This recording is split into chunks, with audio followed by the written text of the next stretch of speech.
Assalamu alaikum, I'm Aisha and you're watching SAMAA News. Here are today's headlines.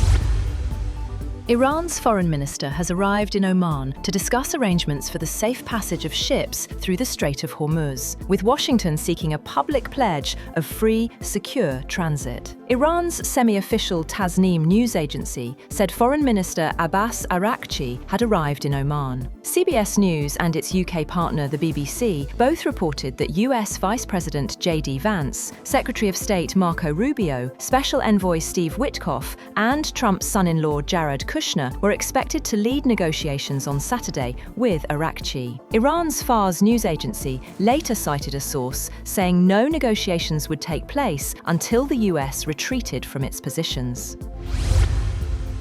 Iran's supreme leader, Ayatollah Mujtaba Khamenei, has said that avenging his slain predecessor and father is the demand of the nation and must certainly take place. According to a written message released on his Telegram account, Khamenei said the nation pledged to avenge the blood of the martyred leader and all the martyrs of these two wars from the criminal and disgraced killers. The supreme leader issued the message on the occasion of funeral ceremonies for his father, Ayatollah Ali Khamenei, held months after he was killed in the US-Israeli airstrikes on February 28th.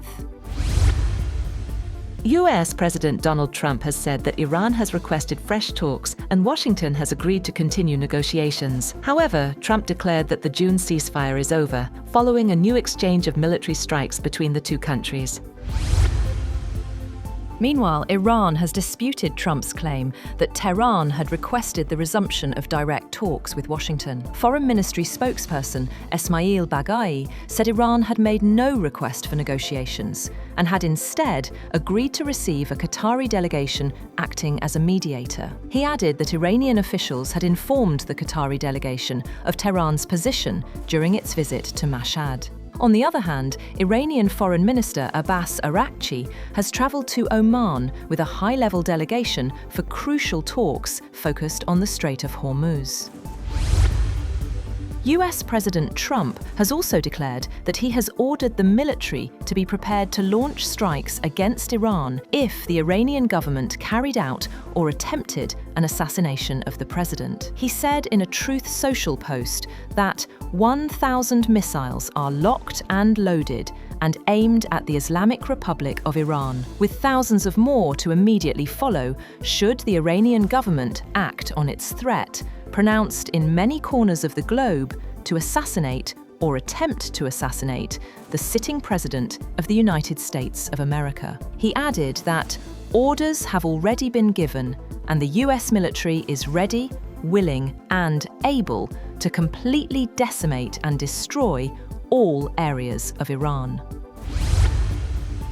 An uneasy calm returned to the Middle East after the United States and Iran paused attacks, while Pakistan and Qatar stepped up efforts to bring both sides back to negotiations. US officials said Washington remains committed to a diplomatic solution despite recent military exchanges, while Pakistani sources expressed hope that talks could resume once tensions ease. The next round of negotiations, originally planned in Islamabad, has been delayed as mediators focus on restoring calm. The pause follows 2 days of fighting in which the US struck dozens of Iranian military targets and Iran responded with missile and drone attacks on US facilities in the Gulf. Diplomats say preventing further escalation and restarting technical talks are now the immediate priorities.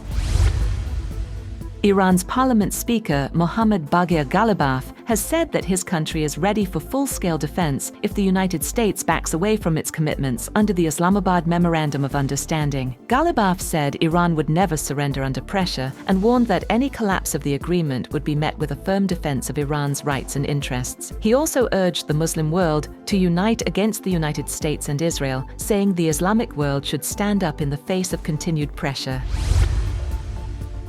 North Korea has condemned the United States and its allies for what it called strengthening military blocs and accelerating arms build-ups after a NATO summit this week. Pyongyang accused NATO leaders of portraying North Korea's exercise of its legitimate sovereign rights as a threat. The Foreign Ministry said in a statement carried on state media KCNA that the alliance demonstrated a stronger commitment to bloc-to-bloc confrontation through increased arms spending and closer military cooperation with allies in the Asia-Pacific region.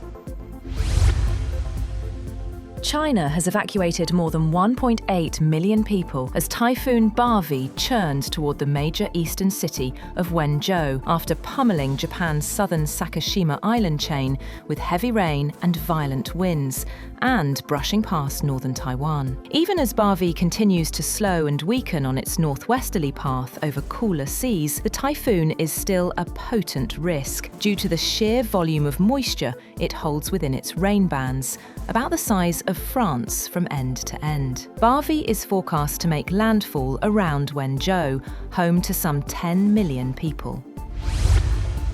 Apple has sued OpenAI and 2 former employees, alleging misappropriation of its trade secrets to benefit the ChatGPT owner's foray into consumer hardware.